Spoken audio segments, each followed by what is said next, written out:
Here we are, back again, picking up where we left off. Remember, we started with that vision, moved to reinforcing that vision through believing, and then now we've been building that map that allows us to manifest that larger vision. And we last left off with the oppression of the self. Remember, the oppression of the self is illogical if we are furthering our purpose to be our best and greatest self. However, oppression of the self comes from feelings of threat or fear of facing those different parts of ourselves.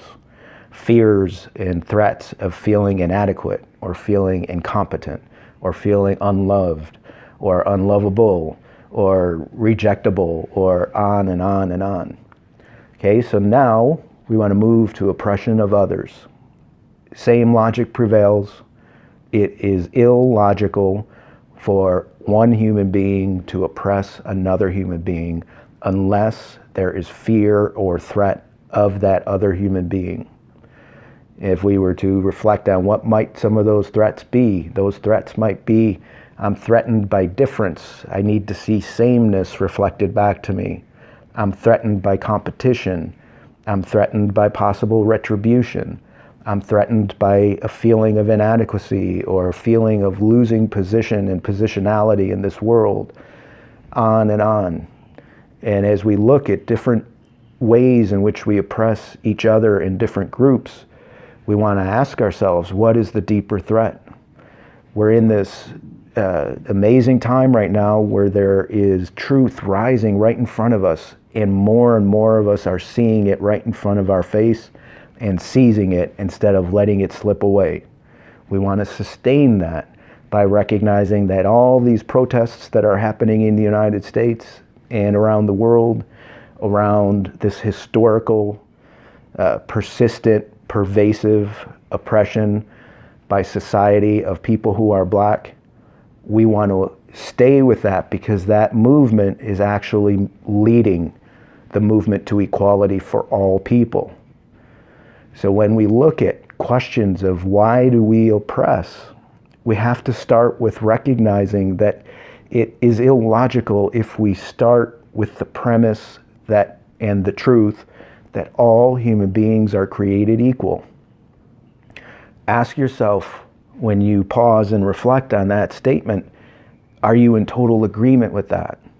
If there's any scratchiness, any gap that you feel with that assertion, then there's an opportunity to reflect in this growth-based process, which says it's a shame-free zone. It's between you and yourself to look at directly. And if there is any question about that being a truth, let's just define it very simply, that all human beings are created equal because all human beings are created when an egg is fertilized by a sperm, regardless of the race or ethnicity of that egg or that sperm. That is our truth, and any gap between how we behave and that truth leaves us living in a false self. And when we live in a false self, we are splintered and fragmented individually and between ourselves and society. Here is our great opportunity to create beauty out of all that's happening right now. When we sustain that pursuit of equality and truth, what we do is we move to a place where we create the whole, where the whole is greater than the sum of its parts. You know, I grew up here in the United States, learning how the United States was the melting pot for people from around the world. Well, here's the beauty and our opportunity right now.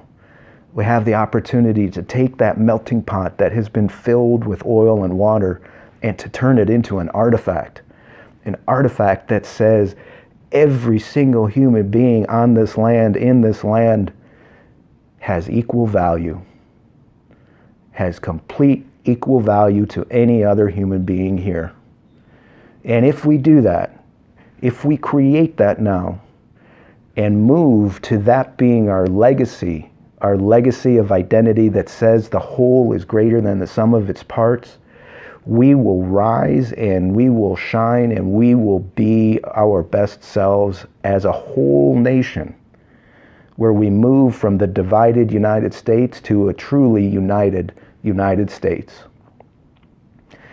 And when we leave that legacy, we allow for the full expression of truth of each and every human being on this earth, not just in this country, because that will spread.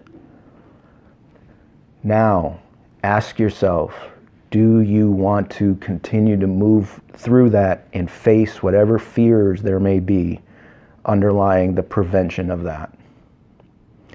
Remember, always remember, believe in the possibility of making the impossible possible.